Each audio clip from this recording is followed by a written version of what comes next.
ওরা ভেবেছিল হাদি ভাইকে হত্যা করলেই সবকিছু শেষ, কিন্তু ওরা জানে না হাদি ভাই মানেই বাংলাদেশ। হাদি ভাই হচ্ছে আমাদের বাংলাদেশের একটা আইকন, বাংলাদেশের 17-18 কোটি মানুষের একটা আইকন। আমরা আইকন হিসেবে আজীবন তাকে মনে রাখবো। এবং বাংলাদেশ সরকারের কাছে আমাদের অনুরোধ, হাদি ভাইয়ের হত্যাকারীদেরকে দ্রুত আইনের আওতায় এনে কঠিন শাস্তি দিতে হবে। এবং গত 2-1 দিনের ভিতরে হাদি ভাইয়ের ফ্যামিলি সহ কিছু লোকের নিরাপত্তা দেওয়া হয়েছে, আপনারা সবাইকে জানেন সব কিছু। 20 জনের প্রায় গানম্যান দেওয়া হয়েছে। তো এটা ব্যক্তি হিসেবে গানম্যান দিয়ে কোনো লাভ হবে না। 18 কোটি মানুষের 18 কোটি মানুষের নিরাপত্তা দিতে হবে, নিরাপত্তা নিশ্চিত করতে হবে, এটা হচ্ছে মূল লক্ষ্য। 2-1 জনের নিরাপত্তা দিয়ে তো বাংলাদেশ হবে না।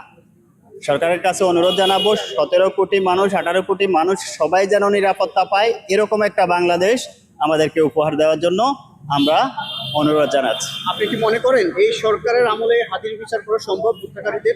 সরকার চাইলে, প্রশাসন চাইলে 1-2-র মধ্যে সবকিছুই সম্ভব, যদি চায়। হ্যাঁ, যদি চায়। আর যদি না চায় তাহলে কোনো সরকারই হবে না। যে কোনো সরকার,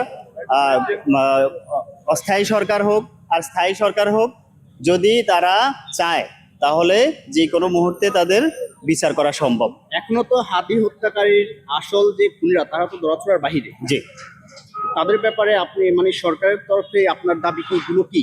অবশ্যই আমাদের সবার দাবি, শুধু আমার একা নয়, 17-18 কোটি মানুষের দাবি যে তাদেরকে দ্রুত, সে বাংলাদেশে থাকুক আর দেশের বাইরে থাকুক, প্রয়োজনে ইন্টারপোলের মাধ্যমে হলেও তাকে নিয়ে আসতে হবে, নিয়ে এসে তাকে শাস্তি দিতে হবে। কারণ এই শাস্তি না হওয়ার কারণেই বাংলাদেশে প্রতিদিন ঘটে যাচ্ছে এরকম হত্যার ঘটনা, অপরাধের ঘটনা। শাস্তি না হওয়ার কারণে এগুলো ঘটতেছে।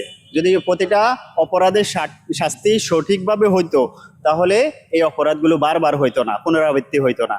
অতএব হাদি ভাইয়ের হত্যার শাস্তি সারা বাংলাদেশে দেখবে, হাদি ভাইয়ের হত্যাকারীদেরকে শাস্তি দিবে, সারা বাংলাদেশ দেখবে, এটা যেন মডেল হিসেবে থাকে, রোল মডেল হয়ে থাকে।